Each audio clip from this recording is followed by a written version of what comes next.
Chapitre 14. La pluie ne vint pas tout de suite, et Karl arriva. « Il faudrait venir m'aider, » dit-il.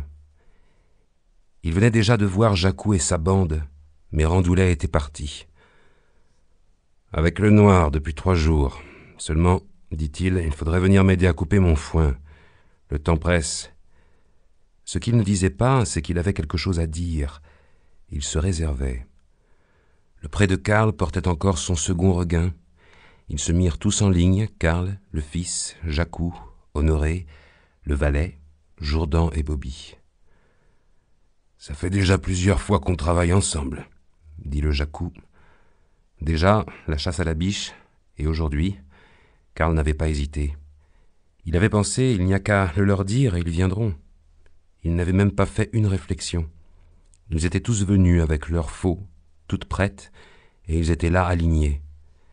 Ils marchèrent tous ensemble, de face dans l'herbe, les faux allaient toutes ensemble et l'herbe s'inclinait. Les pas se faisaient en même temps. Il y avait une sorte de musique sourde qui entraînait. Ça n'était pas une musique compliquée comme celle des bals, où il y a la polka, la mazurka et la valse. C'était comme une musique de tambour. Pas besoin de réfléchir, le corps s'y accorde de lui-même. C'était le bruit des 7 pas d'ensemble, des 7 faux volantes, des 7 faux fauchants, des herbes qui tombent, puis des 7 pas, des 7 faux volantes, et ainsi de suite. Ça se répétait sans faiblir, toujours au même rythme. Ils ne sentaient pas la fatigue. Ils étaient entourés par l'herbe blonde. Le sommet des herbes, où étaient les graines et les panaches, moussait légèrement comme l'écume de l'eau et réfléchissait le soleil, et ne pesait pas sur la faux, et se couchait sous le vent, et se relevait, puis se couchait sous la faux, et ne se relevait plus. Ils entamaient à pleine lame ce dessous de l'herbe ombreux et vert, plein d'humidité et d'ombre et de petits échos et de longs couloirs noirs où coulent les processions de fourmis, les taupes et les serpents. À midi, la moitié du champ était couchée par terre. Il n'y avait pas d'arbre autour du pré de Karl. Pour avoir un peu d'ombre et d'abri, les hommes entrèrent dans l'herbe haute. Ils s'y firent une bauge ronde. Ils se couchèrent, tous les 7, en rond.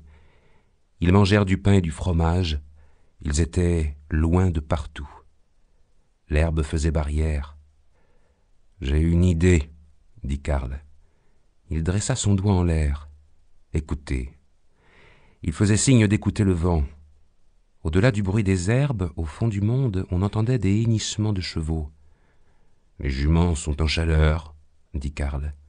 « Ça tient manoir depuis 3 jours, » dit Jacou. « J'entends, » dit Karl, « que ça tient aussi les 2 de Madame Hélène. »« Ça tiendra aussi mes 2, » dit Jacou. « J'ai mis ma blanche au pâtis pour qu'elle s'affroidisse et qu'elle n'entende pas trop la chaleur de la noire. J'ai l'impression que ça n'y fait rien. »« C'est la nature, » dit Jourdan. « C'est la saillie d'automne. »« Ouais, » dit Karl. « Les juments sont en chaleur, alors moi, dit-il au bout d'un moment, j'ai une idée.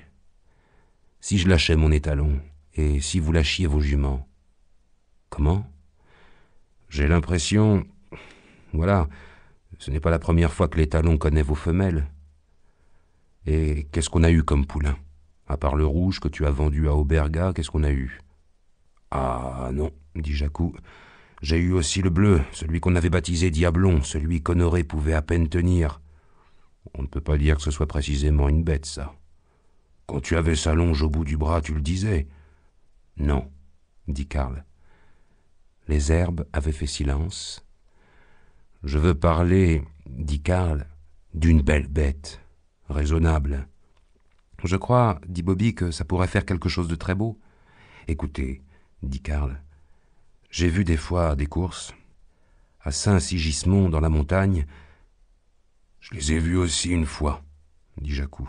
« Celle du 24 juin ? » ?»« Oui. »« Dans l'allée des Tilleuls ? » ?»« Oui. »« La nuit ? » ?»« Oui. »« Alors, dis si ça n'est pas vrai. Il y a là une vallée de tilleuls, des gros vieux.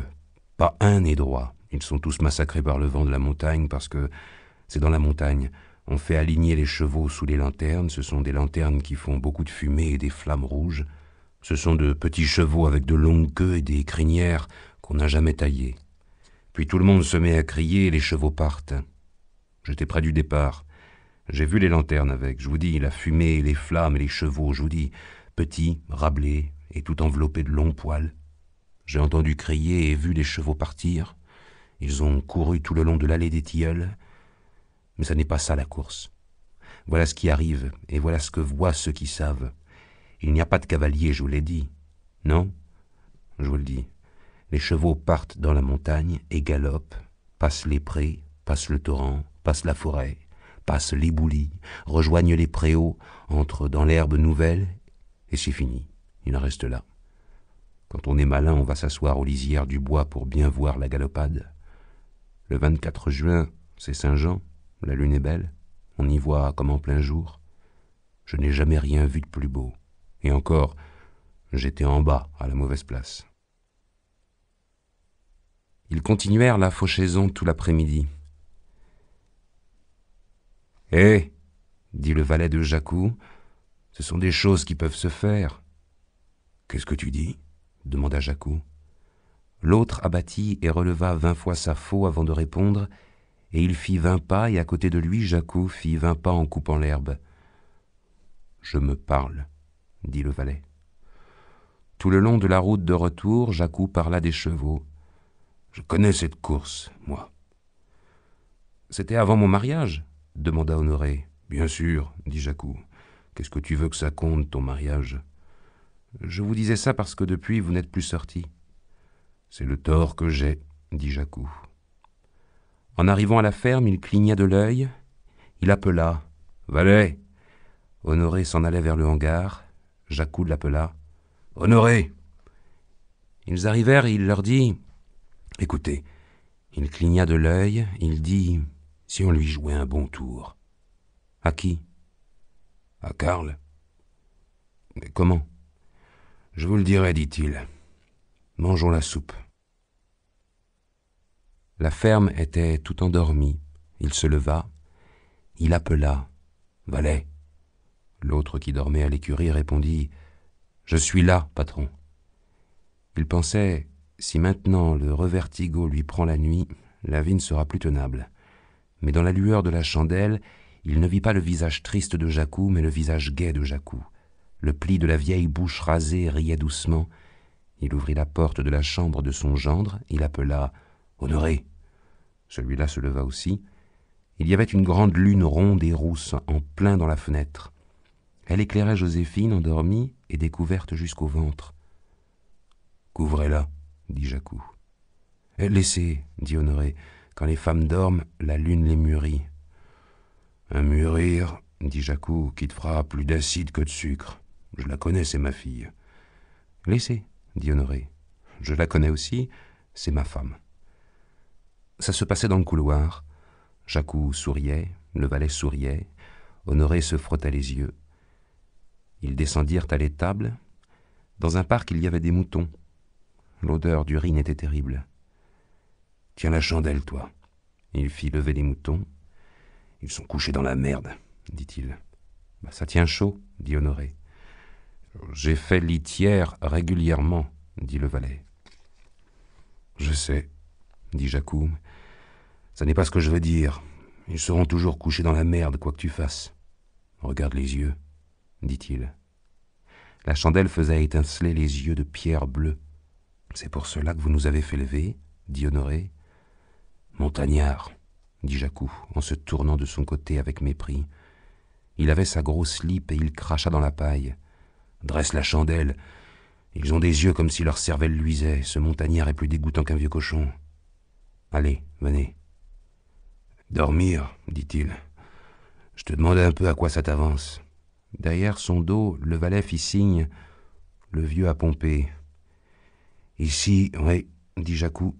« Ça, c'est quelque chose. » Le plafond, chargé de toiles d'araignée, pendait bas comme le couvercle d'une caverne. L'odeur des bêtes forçait à respirer à petits coups. Chaque fois, l'odeur grasse et chaude bouchait le gosier. Des moucherons dansaient autour de la chandelle. Un rayon de lune éclairait des faux, des bêches, des coutres, des fers, des herses, et l'acier des outils portait de reflet en reflet une phosphorescence jusque dans les profondeurs de l'étable. « Une tranquillité du tonnerre de Dieu, » dit Jacou. « Le plus malin s'y trompe. Ici, tout se fait du commencement jusqu'à la fin. » D'une main lourde, il désigna toutes les tables sombres, et sans empoisonner personne, et sans barouf, et sans être plus fier pour ça. « Peut-être, si, dit-il après un silence. Peut-être, oui, qu'ils sont fiers. Peut-être qu'ils se rendent compte qu'on est de pauvres couillons. Qu'est-ce que tu en dis ?» Honoré dormait debout. « Hé, dit le valet. « Hé, quoi ?» dit Jacou. « Ça se pourrait ?» »« Qu'est-ce qui se pourrait ?»« Ce que vous dites. »« De quoi tu te mêles ?» dit Jacou. Ils s'en allèrent tous les trois vers le fond de l'étable. « Les bêtes, dit encore Jacou, moutons et cochons, et chèvres et chevaux. »« Taisez-vous, dit-il. » Et il s'arrêta de parler. « Regardez, dit-il après à voix basse. Il secoua durement Honoré endormi. « Pas de bruit, dit-il dans un souffle. Mais réveille-toi, montagnard de mon cul. » Il y avait 3 bêtes couchées dans la litière brune. 2 dormaient sans autre bruit que le souffle. C'étaient les chevaux châtrés. Une dormait, mais elle hennissait doucement entre ses babines et elle frissonnait. C'était la jument vive. « Elle rêve, dit Jacou. Elle avait des narines roses. Elle est comme un ruisseau, dit Jacou. Elle bouge d'un bout à l'autre, elle dort, mais l'émotion la travaille. Allez ouvrir la porte. » La grande porte, une fois ouverte, on vit la nuit vers l'est, c'est-à-dire à contresens de la lune. Le ciel était terriblement noir et sans profondeur, mais venait un air lourd de l'odeur des feuillages pourrissants. Une étoile toute seule, très basse sur l'horizon et très verte, soufflait une petite bise froide. « Noir !» appela Jacou. « Oh ! Jument noire, réveille-toi !» Elle bougea les oreilles, mais elle n'ouvrit pas les yeux. Elle s'étira, tendant les jambes de derrière. « Allons, ma vieille !» Il la toucha. Elle ne s'éveilla pas tout de suite. Elle comprenait que ce n'était pas l'heure du travail et il n'y avait aucune raison pour qu'on la réveille. Elle croyait que c'était dans son rêve, mais elle sentit l'odeur de l'automne et le froid de l'étoile qui entrait par la porte ouverte. Elle s'éveilla et se releva en même temps. « Laissez-la faire, » dit Jacou. « Oh, jument noire !» Elle secoua la tête pour savoir si elle était toujours attachée. Elle n'était plus attachée. Elle n'avait même plus de bridon de lisière. Elle allongea le cou vers la porte. Elle se mit à hennir une petite plainte perçante. Les chevaux se réveillèrent. Les moutons piétinaient leur litière, la truie grogna. La jument marcha vers la porte, ses jambes craquaient. Elle continuait à gémir et à secouer la tête. Arrivée au seuil, elle s'arrêta un petit moment. Elle était sur le seuil, moitié dans la nuit, moitié dans l'étable. Le valet haussa la chandelle. On vit qu'une sorte de force était en train de se gonfler dans la jument. Enfin, elle s'élança dehors, d'abord au trot. Au bout d'un moment, on l'entendit galoper. C'était l'aube quand Karl fut réveillé par le vacarme qui ébranlait son écurie. Il était déjà debout. Il disait « Qu'est-ce que c'est ?» Il cherchait ses pantalons, il n'avait pas encore ouvert les yeux.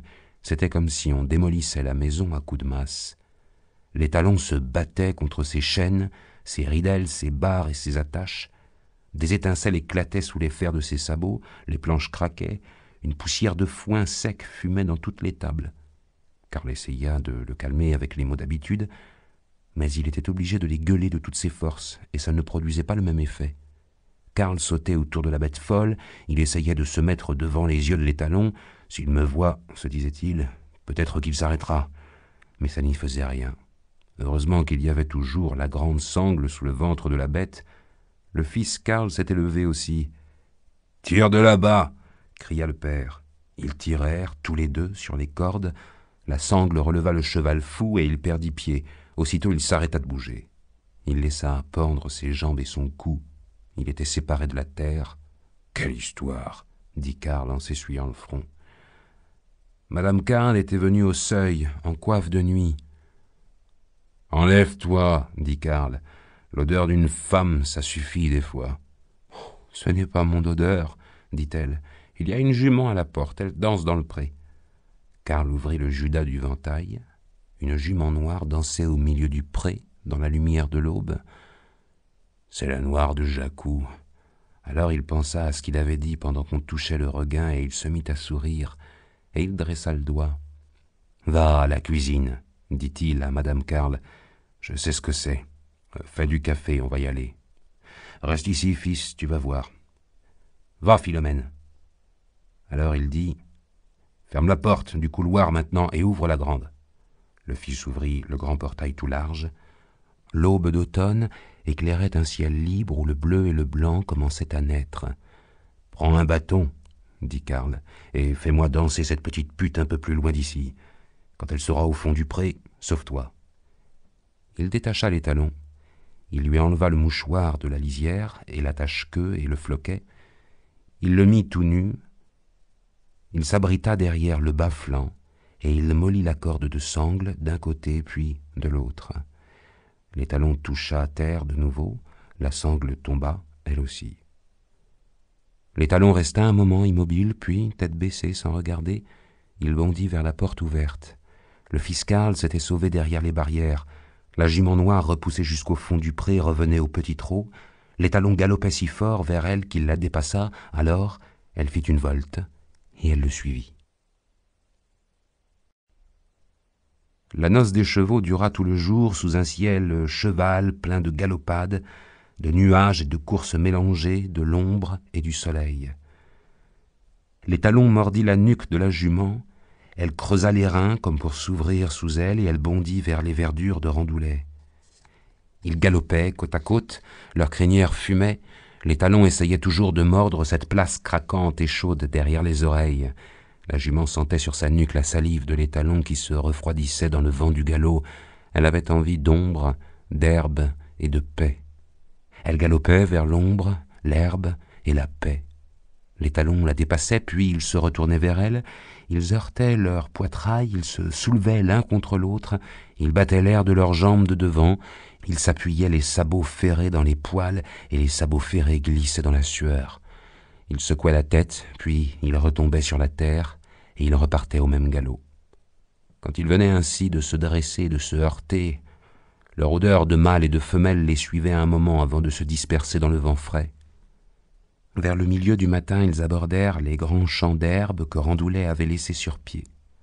C'était comme un océan de foin frais, mûr au-delà de la maturité, avec les graines et de chaque côté de chaque tige, de longues feuilles couleur de tabac et qui éclataient en poussière quand on les touchait. Ça n'avait ni borne, ni fin. Ni les talons, ni la jument ne connaissaient l'herbe fine. Malgré leur grand désir, ils se plantèrent tous les deux des 4 pieds devant cette immense merveille. Leurs gros yeux reflétaient la blondeur des herbes. Ils ne pouvaient pas manger parce qu'ils avaient trop envie l'un de l'autre, mais ils reniflèrent longuement l'odeur. Elle était exactement ce qu'il fallait pour eux deux. Ils entrèrent au pas d'amble, dans l'herbe épaisse. Peu à peu, le foin leur monta jusqu'au poitrail. Les cosses de graines éclataient, les feuilles sèches écrasées se soulevaient en poussière blonde. Au fond des verdures de Randoulet dormait l'étang, aplati par son sommeil d'automne. Il reflétait le ciel. Il était comme un trou dans la terre d'où l'on pouvait apercevoir le jour profond. Mais avant d'être vide et bleu, portant le reflet des oiseaux et des nuages, il venait avec son eau mince sous les hautes herbes, mêlées de joncs et de roseaux. Quand les 2 bêtes arrivèrent là, elles sentirent la fraîcheur de l'eau monter le long de leurs jambes. Leurs sabots s'écartaient dans la boue. Elles reniflaient l'odeur de l'étang. Elles eurent les yeux éblouis par les reflets de l'eau. Elles entendirent claquer brusquement les nageoires des gros poissons réveillés. Elles se mirent à danser sur place, et l'eau jaillit en longues flèches blanches qui s'allumaient au soleil dès qu'elles dépassaient les herbes. Alors, la fraîcheur leur toucha le ventre, et les reins, et les cuisses, et ce fut déjà comme un commencement de l'amour. Ils sentirent se calmer en eux la sauvagerie de cette ardeur qui les portait l'un vers l'autre. Ils se roulèrent dans l'eau en écrasant les herbes et les bords de l'étang et la boue. À mesure que l'eau les baignait, ils sentaient que l'ardeur sauvage se changeait en tendresse, et quand ils se relevèrent, un peu hébétés, frissonnants et couverts de boue, ils se léchèrent doucement le museau, l'un à l'autre, d'abord autour de la bouche, puis autour des yeux. Après, comme ils regardaient le vaste monde autour d'eux, ils aperçurent loin, dans le nord, la barre rousse et verte de la forêt. Ils contournèrent l'étang. Au bout d'un long moment, ils sortirent du grand pré, ils marchèrent à travers champs, ils arrivèrent à la forêt. Presque tous les arbres avaient des feuilles rousses et mortes. Ils cherchèrent de l'ombre fraîche. Une odeur vint de l'est qui disait que de ce côté étaient restés de grands arbres tout verts depuis le bas jusqu'en haut. Ils allèrent de ce côté. Ils rencontrèrent un cerf et des biches et des faons. Le cerf s'écarta d'un bond, les biches le suivirent, les faons bêlaient. La harde avait laissé une forte odeur d'amour accompli. L'étalon posa sa tête sur la nuque de la jument. La jument s'arrêta. L'étalon ne mordit pas. Il recommença à marcher. La jument le suivit. Il marchait devant maintenant vers les arbres verts. Il les trouva à la fin. Ils étaient presque à la lisière de la forêt. C'étaient des cèdres. Un était plus grand au milieu. Il était tout noir. Il distribuait une ombre noire. L'étalon et la jument s'approchèrent au pas de ces ténèbres pailletées de rayons verts. Là, ils s'arrêtèrent. L'étalon posa sa lourde tête sur le garrot de la jument. Elle se laissa faire. L'étalon resta un long moment immobile à renifler l'odeur du poil femelle. Puis, sans relever la tête, il s'approcha doucement du grand corps de la jument que les frissons du désir faisaient tressaillir comme un essaim de mouche. Il lécha la nuque. Il pencha la tête et il mordilla doucement l'oreille de la jument. Elle creusa ses reins pour s'ouvrir et elle resta ouverte, attendant. Alors, il monta sur elle et il lui fit longuement et paisiblement l'amour. Après, ils mangèrent des herbes.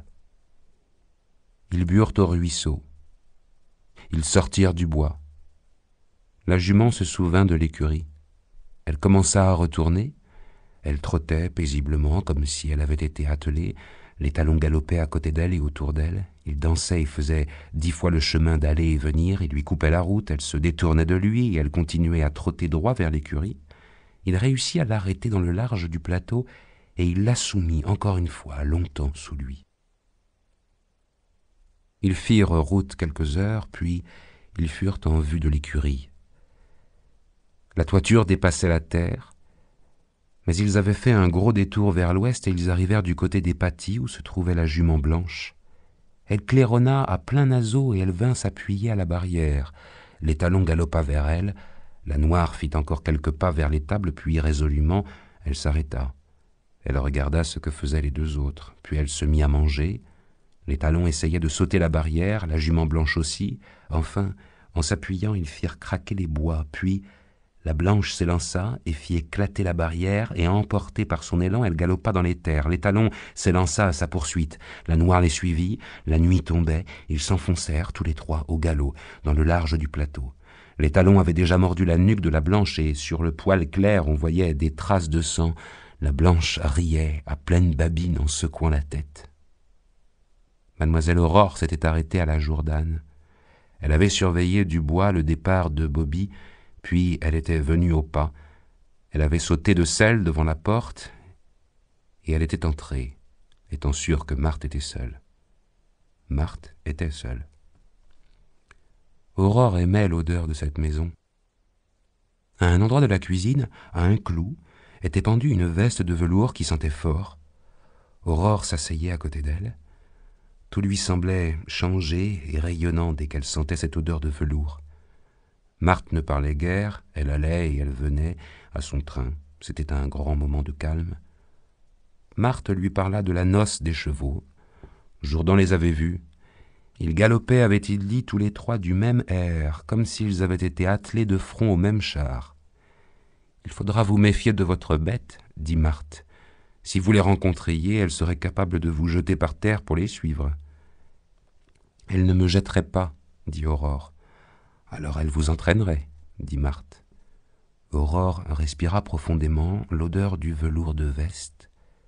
Mais, quand même, elle rentra d'assez bonne heure et mit la jument à l'écurie. La nuit vint. Aurore et sa mère étaient dans le petit salon qui donnait sur la terrasse. Elles avaient laissé les grandes portes ouvertes en plein. C'étaient les derniers jours où l'on pouvait encore. Mais la tiédeur de l'air s'en allait. La pleine lune se leva au fond, sortant des montagnes toutes rousses. Elle éclaira des nuages qui ressemblaient à des chevaux en fuite, des croupes, des reins des crinières, des cuisses, des chanfreins. Aurore guettait les bruits de la nuit, mais la nuit était silencieuse. Les grenouilles s'étaient endormies de leur sommeil d'hiver, les sauterelles criantes étaient mortes, les arbres n'avaient presque plus de feuilles, le vent ne soufflait pas. Aurore pensait que la jument pouvait l'entraîner. Une cavalcade de lourds chevaux roux traversait le ciel devant la lune. La nuit d'automne sentait le velours, monté sur sa jument, emporté par le flot des étalons et des cavales. Attelés tous ensemble au même char, elle ferma les yeux. Elle vit la veste de velours pendue dans la cuisine de la Jourdain, qui sentait si bon, qui gardait la forme des épaules et des bras vivants. « Je vais me coucher, » dit-elle. « J'y vais aussi, » dit madame Hélène. « Attends, je ferme les portes. » Elle ferma les grandes portes, et l'odeur de l'automne s'éteignit. Le salon sentait le bois verni et la tapisserie un peu humide. « Il ne fait cependant plus chaud, » dit madame Hélène, « mais on étouffe ici dedans. Dès que c'est fermé de ce côté... » Au milieu de la nuit, Aurore entendit du bruit. Sa chambre tournait du côté des champs. Elle se leva et vint aux vitres. La lune maintenant donnait à plein. C'étaient 3 chevaux vrais qui jouaient dans le pré. Aurore reconnut les talons de Karl. Les autres devaient être 2 juments, une noire et une blanche. Les 2 femelles agaçaient le mâle et des fois il était obligé de sauter très haut sur place parce qu'elles avaient fourré leur tête sous ses cuisses.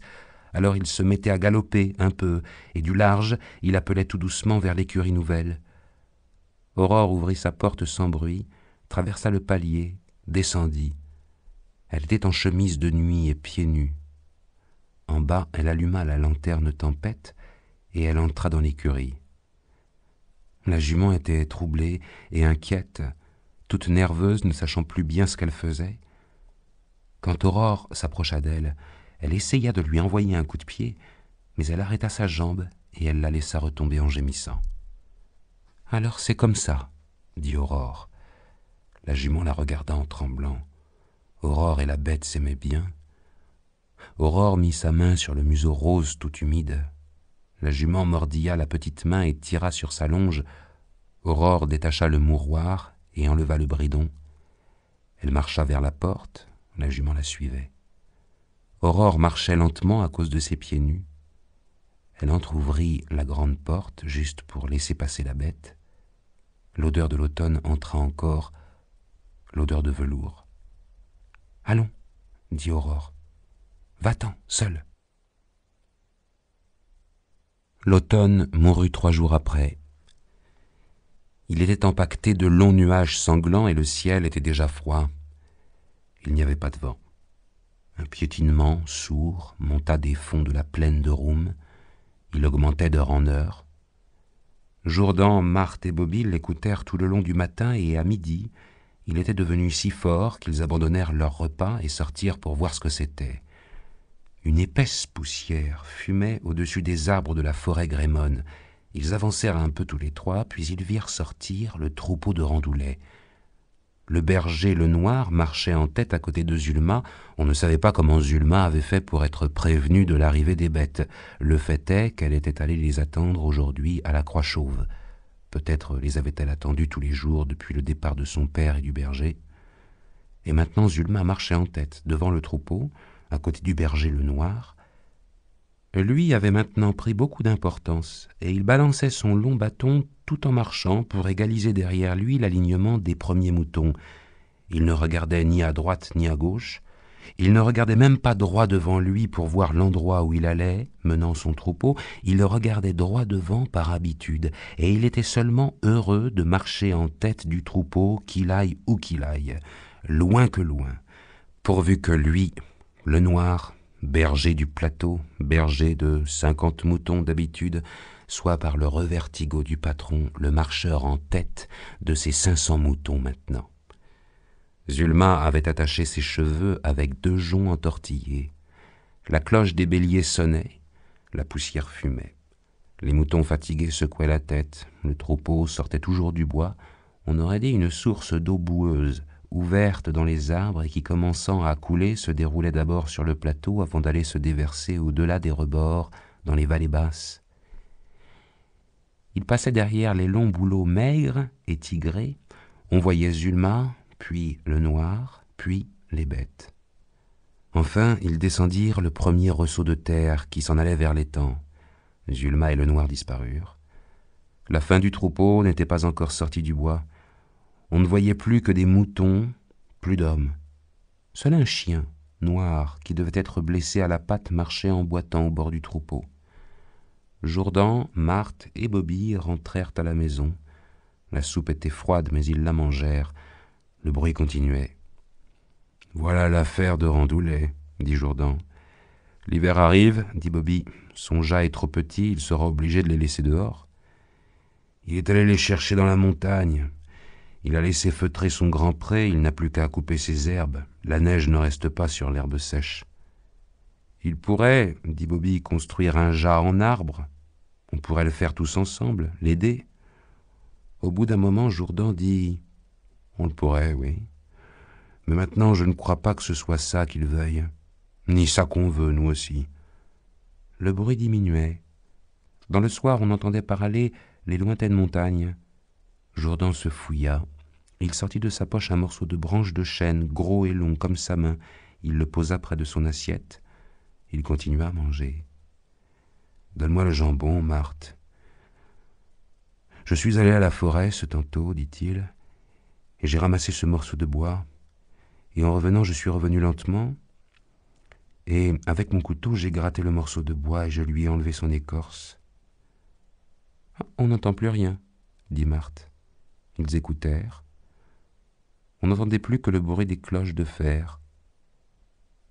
Ils sont entrés dans les herbes. Je crois que nous aussi, on a été grattés de notre écorce. Je crois, dit Marthe, qu'on comprend mieux beaucoup de choses. Est-ce vrai, dit Bobby, que sur l'herbe sèche, la neige ne reste pas? Elle reste moins, dit Jourdan. Dans les pâturages des Alpes, en fin septembre, les moutons mangent de l'herbe givrée. Mais on ne sait pas combien il en meurt, dit Bobby. Guère, dit Jourdan, les plus faibles. Ça fait une race plus forte, un peu redevenue sauvage. Il caressa ce morceau de bois qu'il avait gratté de son écorce. « Qu'est-ce qu'on a encore à manger, Marthe ?» dit-il. « Je crois du fromage sec, » dit-elle. « On l'avait oublié au fond du placard. Donne-le. » C'était du fromage de chèvre, arrondi à la paume de la main, incrusté de sarriette et de bergamote, mais dur comme de la pierre. Jourdan essaya de le briser, mais il dut, pour le couper, frapper du poing sur son couteau. La chair du fromage était jaune, serrée, veinée de blanc comme le dedans d'une châtaigne. Je ne crois pas que ce soit bâtir un jas avec des troncs d'arbres ce que veut Randoulet. Il a commencé plus que tous les autres avec son grand champ sur lequel il a laissé l'herbe. On veut revenir fort et sauvage. « Le bois est plus beau sans l'écorce, » dit Marthe qui regardait le morceau de branche de chêne. « On y voit comme de petits ruisseaux brillants, minces comme des cheveux blancs. » Ce que vous dites, Marthe, c'est le contraire de ce que dit Jourdan. Sur ce plateau, dit Jourdan, ce qui a été toujours notre passion, ça a été de réfléchir longtemps aux choses, parce que nous, dans notre travail de la terre, nous ne sommes pas beaucoup de monde. Chaque fois que nous labourons, que nous semons, que nous moissonnons, nous le faisons pour nous-mêmes. Ce que Marthe vient de dire du bois sans écorce, c'est le contraire de ce que toi tu as dit avec ton fort et ton sauvage. Bon, peut-être pas tout à fait le contraire, dit Jourdan, mais bien sûr que ce sera difficile d'oublier ce qu'on sait. Écoute un peu si on n'entend plus rien, dit-il au bout d'un moment. Plus rien, dit Marthe. Plus de cloches, plus rien. Ils doivent être enfoncés loin dans les herbes et presque arrivés. Ouvre la porte pour voir. Elle ouvrit la porte. On entend, dit-elle, les montagnes que le vent d'hiver rapproche de nous avec tous les vallons qui grondent. Jourdan mit du bois sec sur le feu. Donne-nous de l'eau de vie, Marthe, ce soir. Elle leur en versa dans leur verre, elle s'en versa dans son verre. Ils regardèrent la couleur de l'alcool, il était d'un blanc froid sans reflet, comme de la glace sous un ciel couvert. Ils sentaient fortement le sarment et la vigne. La fois d'avant qu'on a trinqué, dit Jourdan, c'était ce printemps, ce matin où le fils Karl jouait du clairon sur le plateau. Tu as dit que c'était la dernière fois qu'on trinquait ensemble, tu trinques encore aujourd'hui, tu t'es trompé. Je ferme la porte, dit Marthe. Le vent est en train d'amener des nuages et on ne voit plus les étoiles. En revenant près de la table, Marthe mit sa main sur l'épaule de Bobby. On te remercie, dit-elle. Oh, la vérité, dit Bobby, c'est que pour être joyeux longtemps, c'est très difficile. Je me demande même si c'est possible. Tout ce qu'on fait n'a pas l'air de servir à grand-chose. Nous avons peut-être, dit Jourdan, un gros avantage sur les autres. Nous n'avons pas quitté la terre de dessous les pieds. Au fond, être joyeux, c'est être simple. Je pense, dit Marthe, que peut-être j'ai perdu l'habitude de filer la laine souplement comme je le voyais faire à la ferme Marie. Non, dit Jourdan, ce n'est pas comme tu fais. Le pouce ne frotte pas sur les deux doigts, mais seulement sur l'index comme ça. Ça fait le calibre. De temps en temps, ton deuxième doigt arrive et frotte aussi. Ça fait la souplesse et la longueur du fil. Regarde, je te fais voir. Tu vois? Essaie. J'essaie, mais je ne sais pas quand mon deuxième doigt doit arriver pour frotter mon pouce. La laine te l'apprendra. Ça se fait sans qu'on y pense. Car, dit Marthe, il y avait ce soir des moutons bruns et des moutons blancs, et en mariant les deux fils, ça ferait des chamarrures. L'étalon a 3 juments maintenant, dit Jourdan. Puis il resta un long moment muet à regarder la flamme du feu qui secouait durement ses poils de tous les côtés, car le vent descendait dans la cheminée. « Tu ne dis plus rien ?» demanda Marthe. « L'eau de vie t'endort ?» Je réfléchissais à tous ces alisiers que le vent a semés sur nos labours où nous n'avons pas semé de blé cette année, nous autres. « Qu'est-ce que tu penses de tout ça, toi ?» demanda-t-il à Bobby. Depuis un moment, celui-ci regardait au loin. « Je ne sais plus, dit-il.